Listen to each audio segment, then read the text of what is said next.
Hello, and welcome to Weekend Wisdom. I'm your host, Tracy Whitney. I'm also the content director for Creating a Family. Today, we're taking a break from our typical Weekend Wisdom format where you only hear from me, and instead, we're bringing you an answer from a guest expert whom we greatly admire and respect for her work in the area that we're going to be discussing. Dr. Eliana Gill is the founder of the Gill Institute for Trauma, Recovery, and Education. She specializes in the assessment and treatment of trauma in children, especially those who have been sexually abused. She is a licensed marriage and family therapist and a registered play therapist supervisor. She's also a registered art therapist, and she's joining us today to talk about this particular question from our listener. Welcome, Dr. Gill. Here's the question. My friend's 12-year-old son, adopted at age 6, has been sexually abusing younger siblings in the home. She self-reported to CPS and to law enforcement, but they have not yet done a formal removal. Their suggested solutions include bringing the child back to the home or placing him with relatives, which is not an option. The offending child is currently in a temporary behavioral hospital, and a refusal to assume parental responsibility was opened on my friend because she will not pick him up until he receives specialized treatment for sexual aggression. The other children deserve a safe place to heal.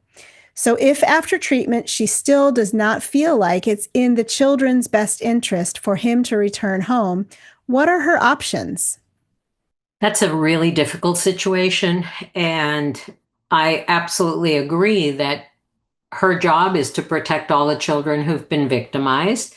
The 12-year-old, unfortunately, has had his own traumatic experience and background, and the acting out suggests that he's going to need very specialized attention. So usually for a 12-year-old, the treatment process would be somewhere between a year and a half to 2 years. And the treatment programs can be very good. I've seen a lot of them work wonders, but it is very intensive. These are not behaviors that tend to resolve quickly, especially at his age. There's a biological component that's in place. And if he's been abusing others, it's reinforced that sexual arousal pattern. So the work that he needs is going to have to be very specific. I would imagine that 12-year-old is a ward of the state. And so there's someone with ultimate responsibility for his care. But from what I'm hearing, I think I would be in that same position of wanting to say, this is a problem I can't work with in the home. This child has already, unfortunately, exposed a lot of other children to this inappropriate behavior, and I request that he have specialized services immediately and to be reevaluated for reunification at the end of that time. So I think she's going to have to, or they, the foster parents, are going to have to advocate for themselves. The social worker should be able to assess and get information on what programs are available to that 12-year-old. And usually the treatment programs will include family therapy, and we'll start looking at reunification possibilities. But it's not a given because we don't know what we're dealing with. We don't know how extensive his abuse, how receptive he's going to be to getting help, et cetera, et cetera. So I think that working with the county and whoever is in a position over the 12-year-old would be important, but I think that her limits are great.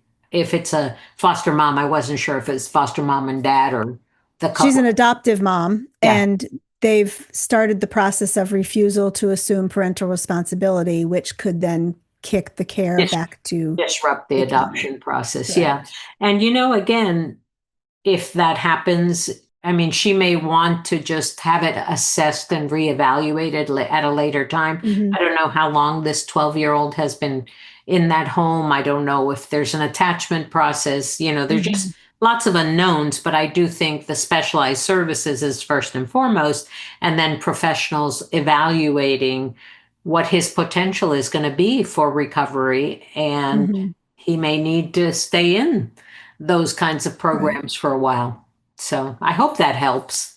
It does, yes. And then also, of course, to be seeking support and care for the children in the home who were Oh, abused by absolutely. this young man. Yes.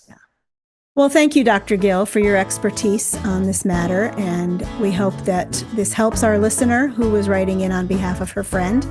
If you have other questions for Weekend Wisdom, please feel free to send them to info@creatingafamily.org, and we will consider them for the queue. Thanks so much for listening.